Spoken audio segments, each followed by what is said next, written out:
Are you looking to move to the Boise area, but you're just not sure who to believe and what to believe because everything seems so great here? I will tell you it is great, but we're going to focus on some of the things that could deter you from moving to the Boise area.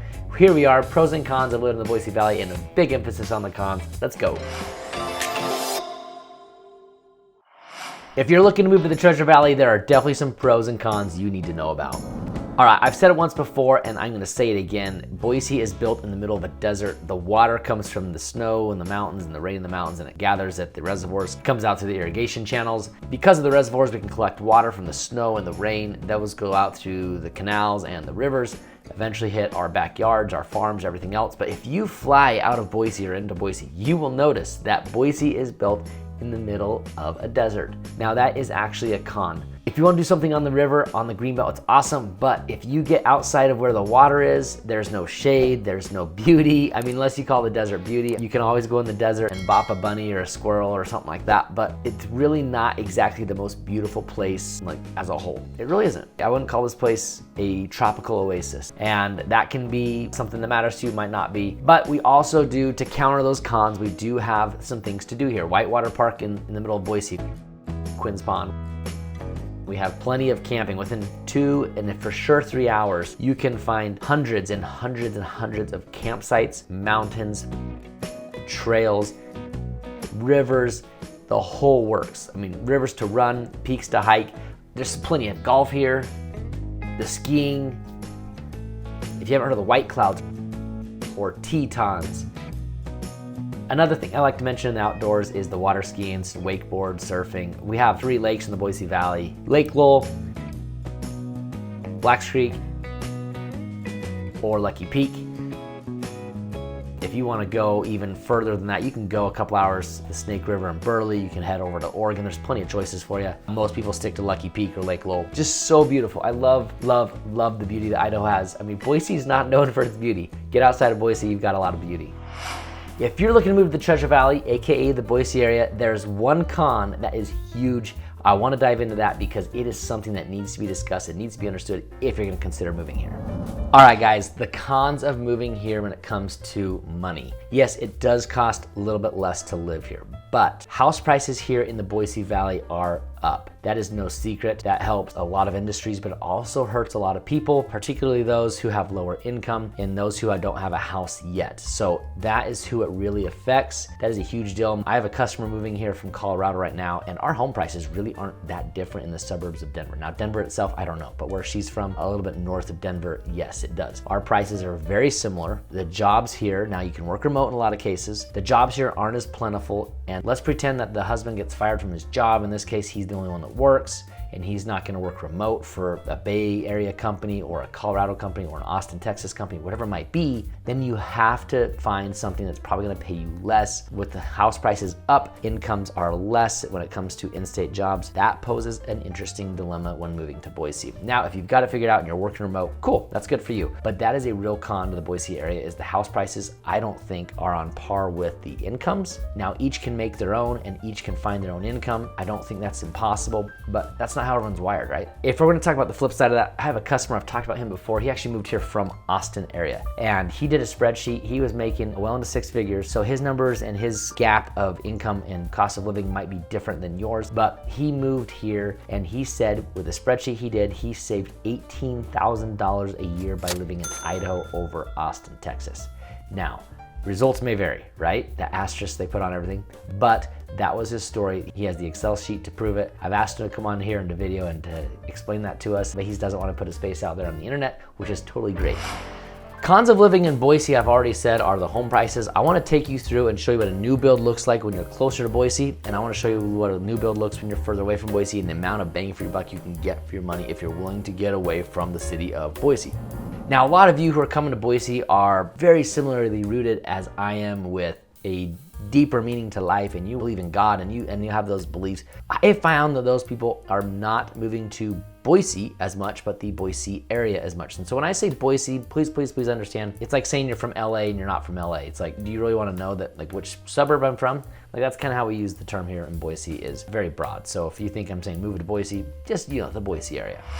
Is buying an acre in the Treasure Valley as expensive as everyone puts it out to be? I'm gonna tell you, it actually can be affordable, but the closer you get, again, to Boise, the more expensive that acre becomes. Okay, so there's 579 homes with an acre or more that have sold between December 18th of 2022 to 23 in the 8 cities of the Treasure Valley. Garden City has no acreage properties. In 2024, with homes between 1 and 1.5 acres, I focus on that not because you can't get 2 acres, just because it gives you some sort of close proximity of what you're looking at. The median home price on that in Eagle is 1.17, Meridian is 900, Stars 937, Middleton 875, Boise 633,000, Caldwell 770, and Nampa 815. So you can kind of see, interestingly enough, what the value of dirt goes for just by looking at that alone. As you can see from this chart, here's what it costs for 1 acre of land in each of these cities. Again, 8 cities, because Garden City doesn't have the acreage properties. This one is a fairly typical 1 acre home in Middleton, listed at 1.05 essentially. The buyers got this one for around 1.025. This one's a 4-bed, 3-bath in a neighborhood, Cascade Hill subdivision off of Lansing Lane, built in 2023, 2,600 square feet, thereabouts. This one has a nice septic system, private well, kind of the typical things you'll find in a 1 acre property in Middleton. One of the cool things about this house that I liked was seeing the water softener that came with it, the huge RV bay. It's even got this section in the garage that connects the 2 garages of the RV bay and the main bay together. And it has a front door and a back door right there, so you can go from front yard to backyard. Pretty cool house.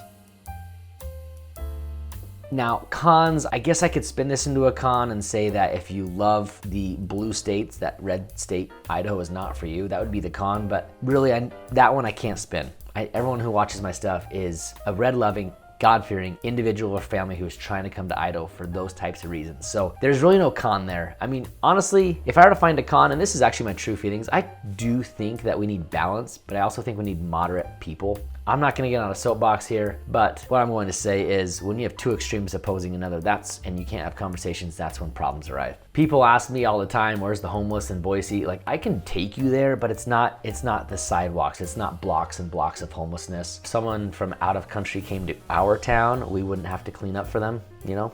I will say, just as a little aside to everything we're doing here, I actually ran into someone the other day and they moved here from Pocatello, Idaho. That's eastern Idaho. From Boise to Pocatello is about 3 hours. And she said she didn't know how well she fit in here. It was a little bit less blue collar than Pocatello. Pocatello's a great place, well, in some people's opinion. And not mine. I love Boise. I love the Boise Valley. She moved to Star, and she said she's having a hard time adjusting. I get it. It's a different place, maybe a little less blue collar, but the closer you get to Eagle, it's gonna be a little bit more ritzy.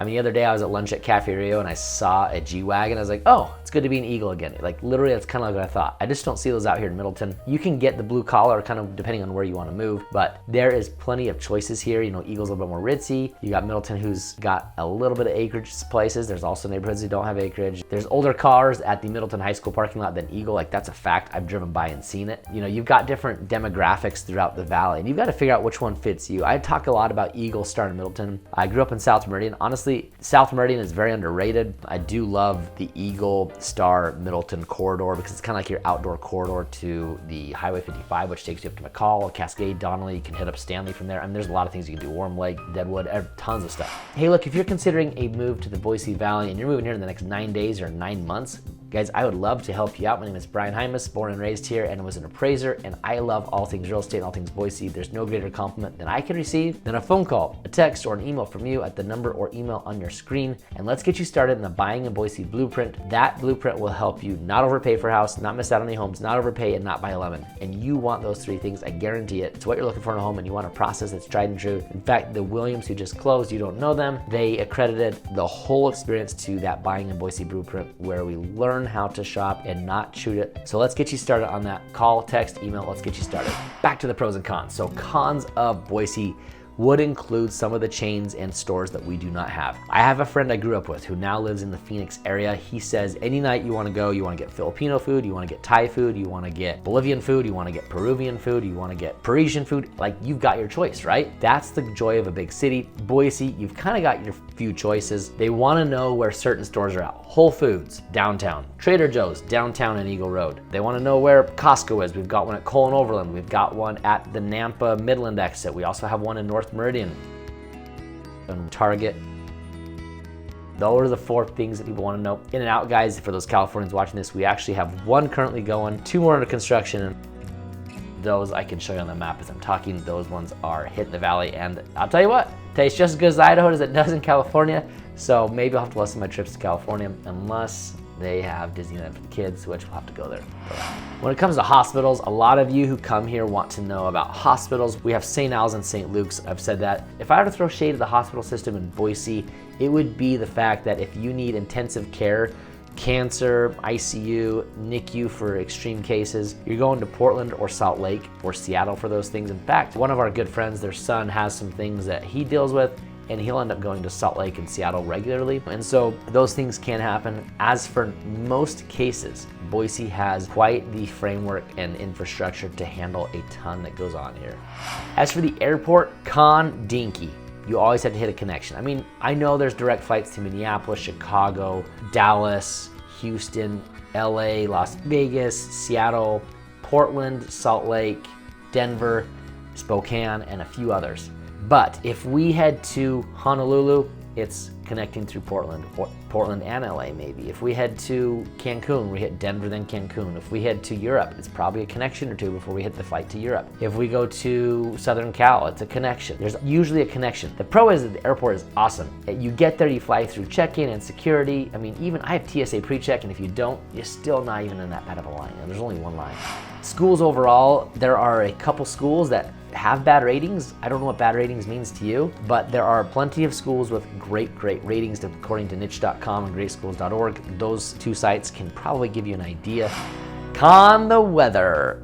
If we're gonna talk about a con of Boise, it's got to be the weather. You've got to be able to handle the cold. We got down to 5 degrees, we'll be up to 105 degrees. There's a wide range. Now we had the 5 degrees only for like a week, and I kid you not, you're not gonna believe me until you do it, but when the 5 degrees is out and there's no wind, like Eastern Idaho, it's actually not that bad. I was trekking around in snow. The snow doesn't exactly melt on you, so there's no wetness, right? Because it's so cold, but the sun's out, so your body feels warm. It's weird. I promise you. You can ask my customers, the steeds. I was out trekking in snow with boots on for them, walking their acreage property while they were in California waiting for me to give them the lowdown on the property. So it really is crazy. But 5 degrees sounds cold. It is. I'd rather have 5 degrees and no wind than I would 30 degrees and 15 miles an hour wind. Promise you. But there's a couple weeks of 100-degree weather in the summer, and then I think fall is delightful here, and I think spring it's windy and 40s, 50s, 60s, but it's really a pretty good overall variety of seasons. Every season I love. I'm ready for the next season right when it hits. And I've mixed the pros and cons in this section, but one thing I want to talk about is the inversion. People view that as a con. Inversions a lot of times hit for a couple hours, and then by this afternoon it'll be sunny. Inversion just feels like a foggy day. But for the whole valley, like it settles in, and it'll either be like a couple 100 yards you can't see, or it'll be like a quarter mile you can't see, but it's just a heavy fog that sits in. You can drive up above that fog and like go to the ski hill, and you'll have a bluebird day there. So that's what the inversion is. Bonus for you coming at you, I'm gonna talk about Emmet and Fruitland, 2 cities that are a little bit on the outskirts. Emmet's closer, Fruitland's about an hour away from Boise. Emmet's probably 45 minutes. Fruitland's median price is way less than a lot of these cities we talk about. Fruitland, you're in the 300s, closer to 400, and Emmet, you're in the 440s, I think it is. So there's quite a bit of savings to be had if you live in one of those cities. There's a little bit more of a commute as well. In Fruitland, you have the advantage of being next to Ontario, Oregon. That comes with its disadvantages because Ontario, Oregon, unfortunately, feels like Oregon, like legitimately, there's things that are legal there. There's a lot more crime there, according to the statistics. I'm not saying I have any personal stories. Actually, when I went to Home Depot there, this is a personal story. This is like a year ago. I had to get a brass fitting for the hose, and like it just feels like I wish I was at home. But my brother lives in Fruitland. He loves it. They have no problems with it. The land is cheaper over there. Houses are cheaper. So definitely an option. Emmet, there's grocery stores. There's a couple fast food restaurants. For all their big stuff, they're going 25 minutes to Costco. I mean, it's really not that bad. It takes me 30 minutes to get to the North Meridian Costco from here in Middleton, although I go to Nampa Costco most of the time, which is less than 20. And to go in Emmet to Costco is 25 minutes. So it's really not that big of a deal. Guys, again, my name is Brian Hymas. Why I am qualified to talk on Boise, born and raised here. Spent a few years away in college in Eastern Idaho, a couple years out of country, a couple years in Utah for my first job out of college, and I quickly came back. I love all things Boise. Lived in Eagle for 7 or 8 years. Now lived in Middleton going on our 2nd year. I grew up in South Boise but went to Meridian High School, so I'm very familiar with that region as well. I love the Meridian region. My all-time favorites in the valley, Eagle, Star, Middleton. I love this area. I would not trade where I live for anything. I absolutely love it out here because of the bang for your buck. I love that the lack of traffic as well. So I love everything about the Boise Valley. If you're looking to move here, please, please, please, as I've said before, email, text, call, number on your screen, Buying a Boise Blueprint. Let's get started. And if you live in the Boise Valley, you are definitely qualified to leave a comment on what I missed. I actually want to focus on the cons, so if I missed a con about this place, please put it in there. I know a lot of you are gonna try to say, hey, we're full, no vacancy. Hey, those comments, we'll take them. But what I want to hear is the cons on Boise, so don't just tell them no vacancy, tell them why. I really think this should be an informed decision, so go tell them why in the comments. I mean, like, Whole Foods, Trader Joe's, Target, Costco. The background I chose for my picture today, that's the Sawtooth with the Snake River running through it. I mean, it's not the States, that's not the Snake River. I've said it once and I've said it again, Boise is built in the middle of a desert. It is hard. That's one, I can just keep that, that's good. Now, next thing.